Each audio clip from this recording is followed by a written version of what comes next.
Aisha Ai umukobwa araryama akageza saa sita. Ai Aisha ase wagire ku mufirya ukaryama si biki ubwo wari uryamye bikiwe yewe kuna hano hantu hasi yendo umukozi wawe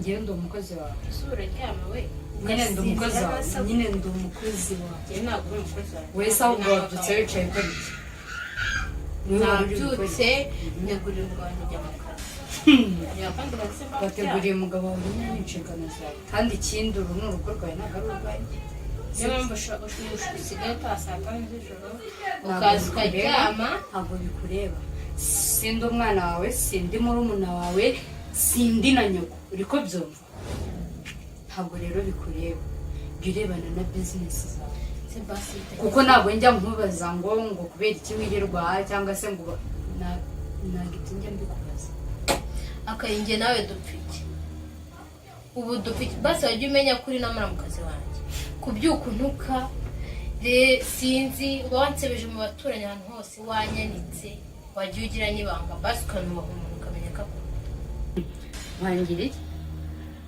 ese ubundi ubona hano umaze iki uretse kurya ibiryo bya musaza wanjye ukaryama ahantu utishyura umaze iki wowe umugore muzima amara imyaka 2 atabyara ubundi uri igiki uri ingumba uri igiki reka rero nkubwira akantu utaruzi singukunda sinzigera nunagukunda uri ko byumva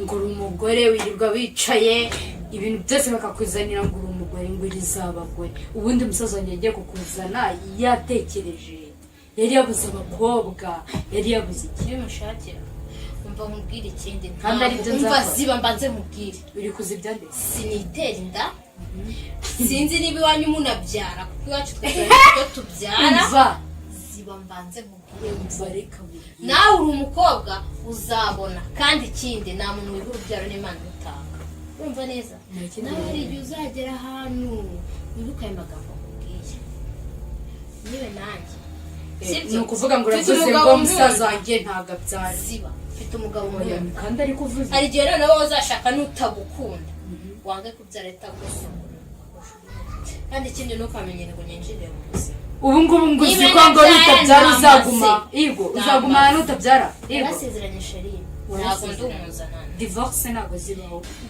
tukagabana mukagabana akomeza ubuzima bwanjye imitungo katariye ariko narabamenya nari ndiho sibyo waje ufite Imana yanjye y'imitungo yego we n'umusaza sibyo mujye muca bugufi ube na sinzi reka nkubwire ukuri mba ntakuretse n'undi munsi ntuzongere kumbyutsa hano ngo ntabwo ndi umukozi wawe uri umukozi mwese hano se ni wawe uri wazanye ariko ntabwo ari iwawe rero niyo mpamvu ugomba kugendera ku mabwiriza yanjye nashyizeho n'igihe nayashyizeho wowe reka nkubwire nzagendera ku mabwiriza yawe ari uko napfuye uri ko kuko icyo se bisaba iki cyangwa wano upima ibiro biza ako gushaka urabona ko uzi gushaka ugasangamo ishyano nk'iri ngiri wagira ngo ni mu kiba wanjye Aisha uramaze wanjye ni agacakoshi hasi ninjira mu kazi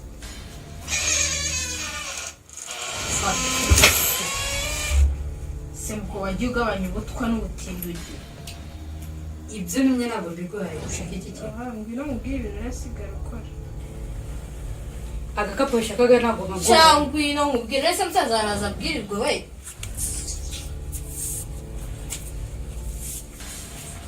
urazi iki se bwose wibaza yese ndo umugabo wawe kuki atasiza ko bwibyo ari byo ibyo n'ibyage si muri mwe na mugabo mwese reka uteka amakaro mushyira n'igitoki kandi bikonyine ujya kuzajya ubyuka ufite umunabi umutima mubi ubiteke agiye kuza ndabizi yagiye kare bagiye ubundi iyo nzu uzareke kuyikoropa tuzarebe ibyo ariko nawe ucindambagiza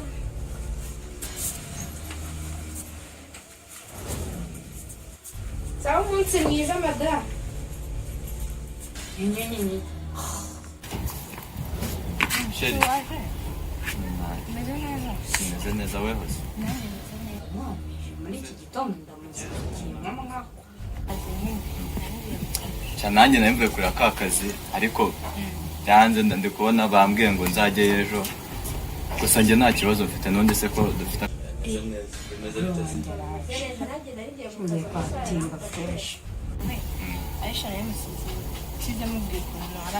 nta kibazo reka Ugarakwitaho nta kibazo. Ugira umunsi mwiza. sara ni akazi keza. Nta kibazo nanjye reka ndekure kwamba nduhutse. Sawa.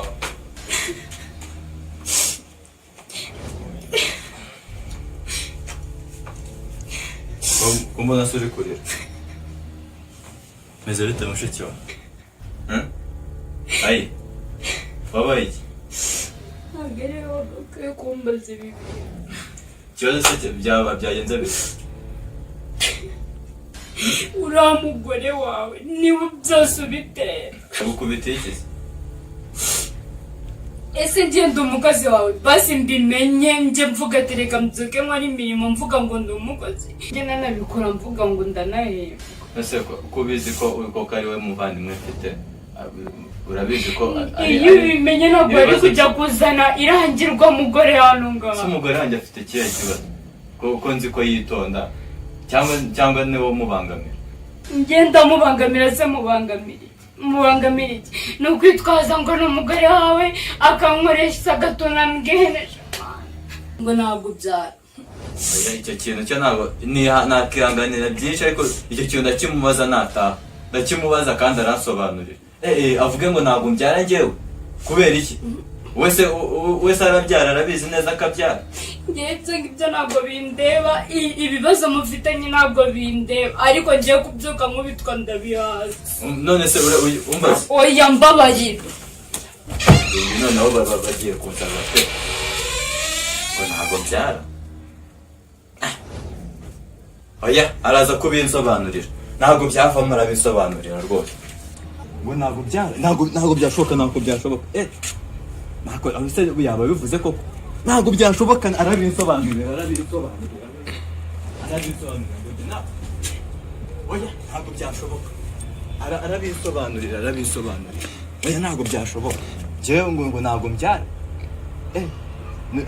ariwe twagira inama ngo tuzabe turetse kubyara tuzaba tubyara none ngo ntabwo mbyara uretse sha agenge nase ngo ntabwo byara mwiriwe bagose uko abakomanga ni bande ko basi mwiriwe neza mwiriwe nimwe se nimwe bw'abayobo twebwe muntu wese twirwa ugenze bite se kandi wajya ngo satani baramukiye muri uru aya muragenga cyane nibyo byiza muragenzwa n'iki shakaga amafaranga y'umutekano hano nabo twishyuye kuri 17 z'ukwezi kundi gushize nese ubona ko twagezemo no mu kundi ni ntacyo ndaza kuyakohereza nomero yanjye ndayifite ntacyo uze kwishyura kwa kundi muri systeme ukanda akanyenyesha 52 ukurikiza amabwiriza nta kibazo urambwira iki se wa muntu ntacyo ihangane nuko zubakwa ntacyo ariko nta kundi basirakomeye cyane ahubwo ahubwo urongeraho n'amafaranga ibasirakomeye cyane kurareba mbwiye sana irakomeye cyane iyo basi wahagararaho n'inamenya yawe ayo ngayo nayo ubundi nuko ari bayo ariho uko abaye ariho cyanyine mu rugo naho twageze sheri uvuye hese sa sheri waje kanyishyira amafaranga iki wowe ufite zawe mu minota 5 cy'ibasi yanjye biki se bikefa ibasi agenda vanga